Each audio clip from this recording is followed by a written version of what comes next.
She spent 9 years building a show she handed to a network that never fully credited her for it, and she left the same month her marriage fell apart. That is not a coincidence. That is a woman who had finally run out of things to hold together all at once.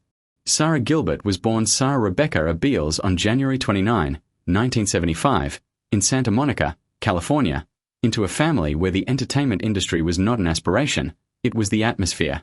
Her grandfather on her mother's side was Harry Crane, one of the writers and co-creators of The Honeymooners, a sitcom so foundational to American television that its fingerprints are on virtually every domestic comedy that followed. Her mother, Barbara, was a Hollywood producer and talent manager. The business was in the walls of the house before Sara could read. But the pressure that would shape her most did not come from her grandfather or her mother. It came from her sister.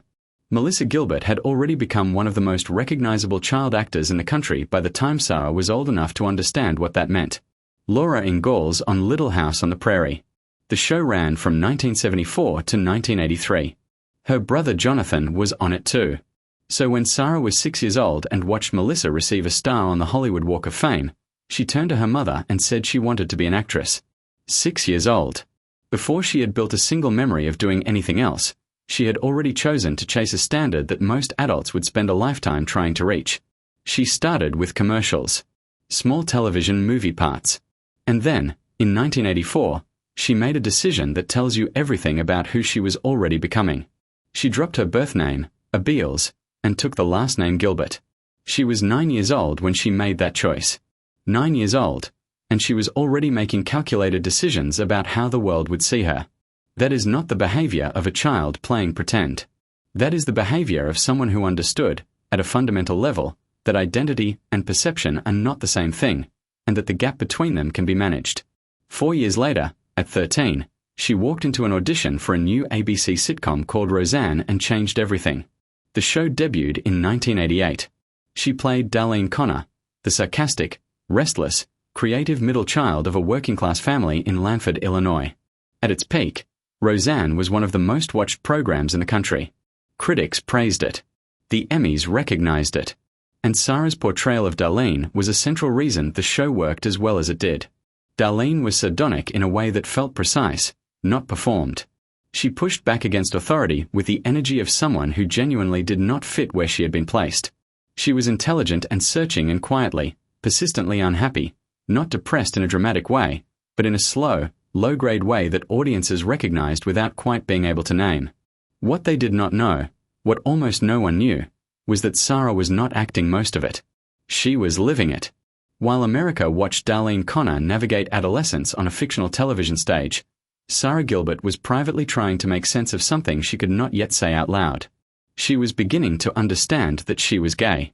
And in the Hollywood of the late 1980s and early 1990s, that was not information you could share with your employers, your publicist, your audience, or even, in any fully examined way, with yourself. So she locked it away. She went to work every day, delivered her lines, collected her paychecks, and became a household name, while carrying something inside her that she would not name publicly for almost 20 years. 20 years.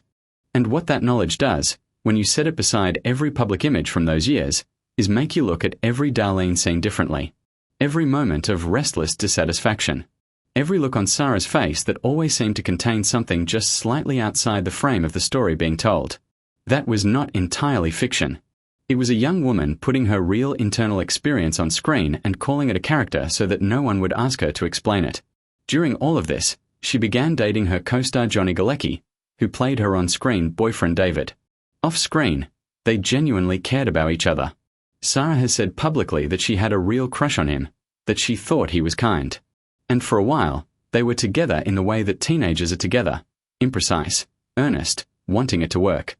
But every time they were romantically close, she would feel a deep and sourceless depression descend on her. Johnny noticed. He began blaming himself. He could not identify the problem because Sara had not yet identified it for herself. Eventually, she told him the truth. She told him she believed the sadness was not about him. It was about her. And Johnny Galecki responded with a quality that is genuinely rare. He kept her secret, completely and willingly, for years. He protected her in an industry that would have weaponized that information without hesitation. And when Sara finally decided, more than 20 years later, to speak about it publicly, she called him first. She asked if it was okay. He told her he was proud of her. He offered to sit beside her while she spoke. He was there. That sequence is deliberate to sit with. Here is a man who was asked to carry someone else's most private truth for 2 decades, and he did it without complaint, without leverage, and without making himself the story. And when the moment came to finally release it, his first instinct was not relief. It was pride. That is not an ordinary person. Meanwhile, Sara was doing something that almost no major television star of her era was doing. She was going to Yale University. Not taking an online certificate, not auditing a class, attending one of the most academically rigorous institutions in the world, full-time, while remaining on one of the most popular sitcoms in the country. The producers of Roseanne rearranged the entire production schedule to make it possible. They started filming earlier in the season. They set up a separate soundstage in New York so she could shoot her scenes without leaving Connecticut. They flew cast and crew to New York during Christmas breaks and spring breaks just to keep her on the show. She graduated in 1997, with honors, with a degree in art and a concentration in photography. The same year Roseanne ended its original run. After the show ended, Sara Gilbert disappeared. Not entirely, but close enough that most people today cannot name a single specific thing she did in the decade that followed. She worked, Poison Ivy alongside Drew Barrymore, High Fidelity, Riding in Cars with Boys. Recurring roles on ER, 24, Will and Grace, and The Big Bang Theory, where she appeared alongside Johnny Galecki again, this time as a scientist named Leslie Winkle. But none of it became something permanent. None of it replaced the gravitational center that Roseanne had been. And for someone as driven as Sara Gilbert, that absence had to register as something sharper than disappointment. But she was not waiting. She was building a life in private that she was not ready to make public. She was in a long-term relationship with television producer Allison Adler. Together they had 2 children, a son named Levi Hank, born in 2004, and a daughter named Sawyer Jane, born in 2007. For most of the time that family existed, Sara kept it entirely out of the press. She did not come out publicly until 2010. She and Allison separated the following year, in 2011, after nearly a decade together. She had been a mother for 6 years before the public knew she had children. She had built a family before the audience knew she had a life. In 2010, 2 enormous things happened simultaneously. She came out. And she launched The Talk. The Talk was Sara's idea, beginning to end. She had been attending mothers' groups after Sawyer's birth, and she observed something that television had not yet found a way to capture. Women talking to each other with actual honesty, actual messiness, actual humor, about what their lives were really like. She took that observation to CBS. On October 18, 2010, The Talk premiered. Sara co-hosted alongside Julie Chen, Sharon Osbourne, Aisha Tyler, and Sheryl Underwood. It won Daytime Emmy Awards. It consistently pulled more than 1 million viewers per episode. And it gave Sara something she had never quite had before, a platform she controlled, a place where she could shape her own narrative rather than inhabit someone else's. She used it. In 2013, with Johnny Galecki nearby, she told the story. The teenage relationship. The depression. The secret. She walked the audience through the most private chapter of her adolescence in public, live, with the actual person she had protected for 2 decades sitting close enough to hold her hand. And even then, even with the Emmy, the show, the audience, the executive producer credit, she said she was scared. She said talking about being gay still made her afraid of what it would do to her career. That word, scared, is worth stopping on. Sara Gilbert had built one of the most successful daytime programs in a generation. She had real structural power. She had controlled the room. And she was still scared. Which tells you something not about Sara Gilbert specifically, but about what the industry had embedded in her so deeply and so early that not even 20 years of success had fully dislodged it. She left The Talk in August 2019, after 9 seasons. Her final taping included a performance by her daughter Sawyer of an original song called Mama. The whole studio was in tears. Sara said she was leaving to focus on other opportunities. That was true. What was equally true? Her marriage had collapsed. The show she had spent years rebuilding had just been cancelled in scandal. And her entire professional life was in the middle of being reconstructed from the foundation. In 2018, the Roseanne revival had worked. Sara was an executive producer. She had spent years carefully assembling the conditions to bring it back, to reconnect the original cast, to make the show feel relevant again.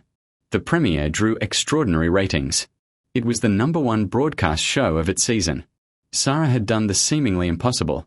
She had resurrected something that had been over for 20 years and made it matter again. And then, on May 29, 2018, Roseanne Barr posted a racist tweet about Valerie Jarrett, a black woman who had served as a senior advisor to President Obama. ABC cancelled the show within hours. Sara released a statement almost immediately. She said that Barr's comments were abhorrent and did not reflect the beliefs of the cast or crew. She said she was proud of the show they had made and stood behind ABC's decision. And then Roseanne Barr turned on her. Barr said publicly that Sara had destroyed the show and destroyed her life. She compared Sara to a character from Silence of the Lambs. She said Sara had stabbed her in the back and then used her platform to perform outrage. That accusation, landing from someone Sara had spent her formative years working alongside, from the woman whose show had made Sara's career possible in the first place, had to cut in a way that was genuinely specific and genuinely painful. But Sara did not leave. She pitched a spin-off. She proposed keeping the entire cast minus Barr, writing the Roseanne character out with an opioid overdose in the first episode, and continuing the family story under a new name. The show would be called The Connors. ABC agreed. It premiered in October 2018. The Connors ran until 2025.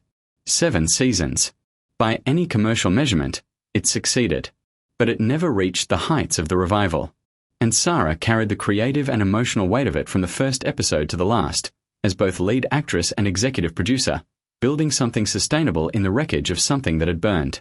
Behind all of it, in 2014, she had married singer and songwriter Linda Perry, who had fronted the band 4 Non-Blondes. Linda had proposed with a series of t-shirts that spelled out the question. In February 2015, Sara gave birth to their son, Rhodes Emilio Gilbert Perry. They released a children's album together, Dear Sounds, the same year.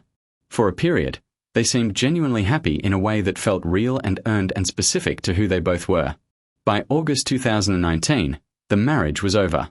Sara filed for legal separation in December of 2019, citing irreconcilable differences. The divorce took 5 years to finalize. So here is the specific arithmetic of that period. In a single 6-month window in 2019, Sara Gilbert left a show she had built over 9 years, filed for separation from her second marriage, and continued producing a spin-off born from the most publicly destabilizing professional event of her career. All of that at once. All of it in the same season of her life. And she showed up to work every day. If you have ever watched someone absorb loss after loss after loss without making any of it the public story, without the breakdown, without the tell-all, without the calculated victimhood, you understand exactly what kind of discipline and exactly what kind of cost that represents.